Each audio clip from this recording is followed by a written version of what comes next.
Bismillahirrahmanirrahim. Alhamdulillahi rabbil alamin, wassalatu wassalamu ala rasuli rabbil alamin, nabiyyina wa habibina wa qudwatina Muhammad ibn Abdullah wa ala alihi wa sahbihi wa man walah, amma ba'du. Muslimin dan muslimat, para jemaah, para pencinta ilmu, para pencinta keampunan Allah Azza wa Jalla, Assalamualaikum warahmatullahi wabarakatuh. Alhamdulillah, syukur kita kepada Allah Azza wa Jalla pada hari ini 20 Ramadan 1444 bersama dengan 11 hari bulan 4 2023, bermakna bermulalah malam ini malam 10 akhir Ramadan, di mana apabila masuknya 10 akhir Ramadan, kita belajar daripada Nabi sallallahu alaihi wasallam, idza dakhala al-ashru shadda mi'zaru. Baginda Nabi sallallahu alaihi wasallam bila masuk 10 akhir Ramadan, diperketatkan kain dia. Wa ahya lailahu, dia hidupkan malam tu, sama ada dia berdiri solat ataupun dia beristighfar, berbagai-bagai ibadat yang dilakukan. Wa aiqaza ahlahu, dan dia kejut isteri-isteri dia, keluarga dia supaya bangun bersama. Hadis kita, hadis ini rawahul Bukhari. Maka dalam sunnah ini, sunnah Nabi SAW inilah kita akan hidupkan insya-Allah pada malam 10 yang terakhir ini, sebagaimana yang telah saya sebarkan dalam risalah kita ni, risalah Ramadan, Lailatul Qadar dan I'tikaf. Lailatul Qadri dan I'tikaf.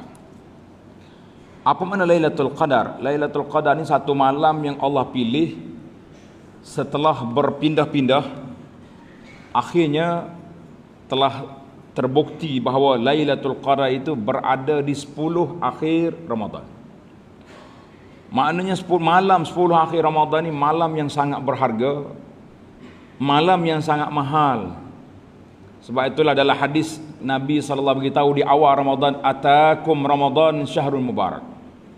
Telah datang kepada kamu Ramadan, bulan yang diberkati. Di akhir hadis Nabi kata, fihi lailatun, dalam bulan ini ada satu malam lebih baik daripada 1000 bulan. Tapi ingat, man hurima khairaha faqad hurim. Siapa yang terhalang daripada mendapat rahmat, mendapat kebaikannya, mendapat limpahan rahmat Allah Azza wa Jalla pada malam Lailatul Qadar, itulah orang yang terhalang daripada rahmat Allah. Kita kata na'udzubillahi minal khuzlan. Kita minta berlindung Allah Ta'ala daripada tertinggal kita, daripada kafilah, daripada rombongan orang-orang yang baik-baik, orang yang akan berusaha untuk hidup pada malam Lailatul Qadar. Kemudian mari teori pelik-pelik. Dia kata siapa dia bila Lailatul Qadar ni, kalau malam bermula Ramadan pada malam sekian, Lailatul Qadar malam sekian. Kita kata yang pertama sekali, Lailatul Qadar duduk di 10 akhir Ramadan. Karena itulah Nabi sebut taharrau. Dalam risalah ni tuan-tuan boleh baca, taharrau Lailatul Qadri fil ashril awakhir min Ramadan. Carilah, burulah, setengah orang kata kejarlah Lailatul Qadar itu bila? Pada malam 10 terakhir Ramadan.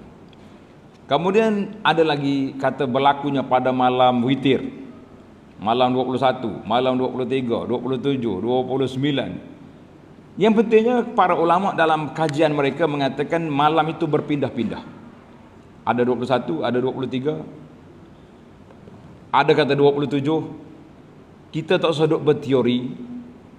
Macam mana kita nak semangat, nak kuatkan semangat kita sekarang ni, iaitulah kita tak mahu teori-teori. Yang orang duk teori itu melemahkan semangat. Ada orang kata bukan melemahkan semangat, teori itulah kita malas tu kita nak kejar. Habis kalau malas tu je kejar, malas lain tak kejar, kita kata rugi. Maka jangan kita termasuk dalam mahrum, orang yang terhalang daripada rahmat Allah untuk beribadat pada malam Lailatul Qadar. Tentang kelebihan Lailatul Qadar ni tuan-tuan dan puan boleh baca dari risalah yang saya dah bagi. Cuma kita nak motivasi di sini bagaimana kita nak hidupkan ihya pada malam-malam yang sangat berharga, malam yang sangat mahal, malam yang sangat hebat ini, satu malam kita beribadat gandaan pahala alf syahrin, 1000 bulan. 1000 bulan ni ahli matematik kata 83 tahun 3 bulan. Mana gandaan pahala tu 83 tahun 3 bulan. Banyak sekali. Maka kita ketepikanlah teori-teori yang adanya. Teori kitanya 10 akhir Ramadan ni ada Lailatul Qadar. Ada sebahagian ulama mengatakan Lailatul Qadar sudah diangkat. Itu pokok Syiah, kita ketepikan dia, kita ambil hak kita. Maka ada orang sibuk Lailatul Qadar, duk cari tajuk, duk cari dia punya tanda-tanda. Kerana itulah nasihat saya, janganlah kita sibuk mencari Lailatul Qadar dengan tanda-tanda dia. Oh, malam Lailatul Qadar ni sebab hujan, udara sejuk, pokok-pokok pun tak berangi, angin tak menyalak contohnya. Tetapi carilah Lailatul Qadar dengan banyak beribadat kepada Allah Azza wa Jalla. Jadi kita banyak ibadat.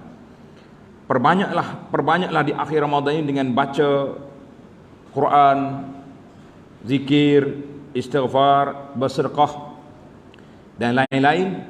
Di antara doa yang diajar oleh Nabi sallallahu alaihi wasallam, kata semua, Allahumma innaka afuwun tuhibbul afwa fa'fu anni. Allahumma innaka afuwun tuhibbul afwa fa'fu anni. Boleh ingat dah? Tak ingat kita tulis wi. Nah, Allahumma, ya Allah, ya Tuhanku, innaka afu, engkau ni afu, suka memaafkan. Tuhibbul afwa, sifat Allah Ta'ala tu al-afu, memaafkan. Suka memaafkan hamba dia, fa'fu anni, maaflah padaku kesalahan-kesalahan kita. Dan kita minta juga, jangan lupa, maafkanlah kepada kesalahanku, dua ibu bapaku, orang-orang yang kita sayangi di kalangan keluarga kita, ahli-ahli jemaah kita yang ada di sini. Jadi kita minta Allah Ta'ala maafkan kita. Sebab dalam hadis Nabi sebut, walillahi mutaqa'um minan nar, Allah Ta'ala ada senarai orang yang dimerdekakan daripada api neraka pada setiap malam Ramadan. Ada kata pada ketika nak berbuka puasa. Yang pentingnya setiap hari ada senarai. Maghfiratun, keampunan Allah Azza wa Jalla. Ada pun hadis yang mengatakan awal maghfirah, awal rahmat, tengah maghfirah, akhirnya itqu minan nar. Kita kata hadis itu tidak sahih. Yang sahihnya setiap hari, setiap malam adanya itqu minan nar, adanya senarai orang yang dibebaskan daripada api neraka. Jadi apa yang kita nak buat? Cakap banyak pun tak guna. Kalau sekadar dengar saja, lepas tu balik tak jalan. Maka kita tak mau teori, kita nak amali. Amali yang kita nak buat, ingat ni para jemaah sekalian, yang pertama sekali, bila masuk 10 akhir ni, kita berusaha sangat-sangat supaya kita dapat salat berjamaah. 5 waktu berjamaah, lebih-lebih lagi pada waktu malam. Dan bila kita berjamaah Isya di masjid, maka ditulis baginya pahala separuh malam. Kita mari salat berjamaah salat subuh nanti, dia jadi pahala 1 malam. Kita salat berjamaah tarawih sekali dengan imam sampai sudah, supaya tidak terganggu tuan-tuan. Malam ni malam 10 akhir ni kita akan break sehingga 20 saja. Kita tak tangguhkan witir di akhir malam. Sebab ada orang nak witir akhir malam. Jadi kalau imam solat witir awal, dia lari. Bila dia lari, dia tak sudah sekali dengan imam, rugi dia punya pahala, gandaan pahala, bonus pahala qiyamul lail. Jadi orang yang solat sekali dengan imam sampai sudah, maka diberi pahala qiyamul lail. Bermakna tuan-tuan dan puan-puan, satu malam kita ambil malam 10 akhir ni, biar kita dapat 2 kali pahala qiyamul lail. Qiyamul lail fardu, isya, subuh. Qiyamul lail sunat, kita solat tarawih bersama dengan imam sampai sudah. Dan jangan lupa, untuk nak panjangkan tuan-tuan dan puan-puan berada di masjid, beriktikaf, selepas tarawih kita masuk lagi beberapa 40 minit atau lebih, iaitulah kita bertadarus baca Quran. Duduk, jangan lari, duduk sini, kita baca Quran. Supaya tempoh kita berada di masjid daripada pukul 8.30 sampai ke pukul 11, bermakna kita ada 9, 10, 11, 2 jam lebih kita berada dalam mood iktikaf. Iktikaf pada malam 10 akhir Ramadan. Kalaulah malam tu malam Lailatul Qadar, nafuzu fauzan aziman, kita akan dapat anugerah yang besar, beriktikaf sampai 2 jam 3 jam di masjid.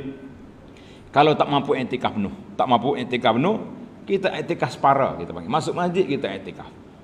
Duduk sini, isya berjamaah. Kemudian solat tarawih, kemudian kita bertadarus. Tadarus kalau kita kata tak nak ikut orang, jangan keluar daripada masjid, duduk belakang-belakang tu baca seorang. Jangan dengan suara yang kuat contohnya.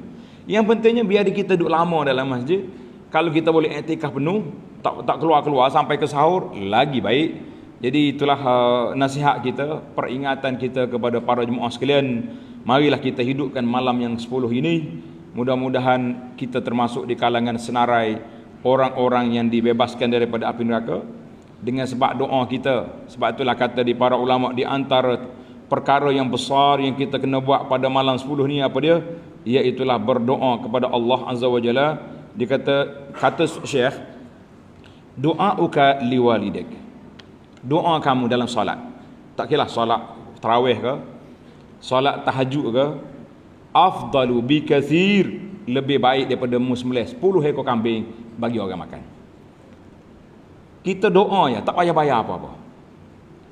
Harga yang paling mahal doa kepada ibu bapa kita, iaitulah air mata kita.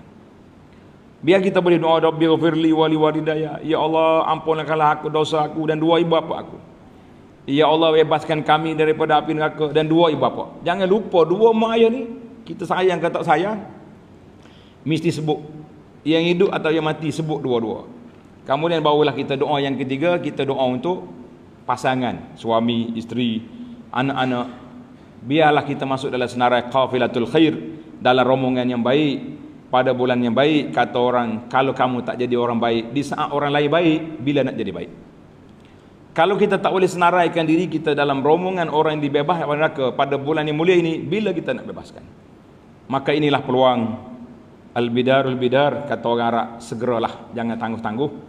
Teori-teori yang kata malam tu kita ketepikan, kita puluh 10 malam terakhir ini, selagi tak istihar raya, kita akan solat tarawih, kita akan solat tahajud, kita akan baca Quran, kita akan apa saja ibadat yang boleh kita buat, kita lakukan. Demikian jugalah kalau ada teori kata baca surah-surah tertentu je, dah khatam Quran dah, kita kata tak payah berteori, kita amali, kita nak buat kerja, sebab kita nak keampunan Allah Azza wa Jalla. Mudah-mudahan Allah Ta'ala, Allahumma wafiqna liqiyam, Allahumma inna ala siyam wal qiyam wa tilawatil Quran wa wafiqna liqiyami lailatul qadri imanan wa ihtisaban.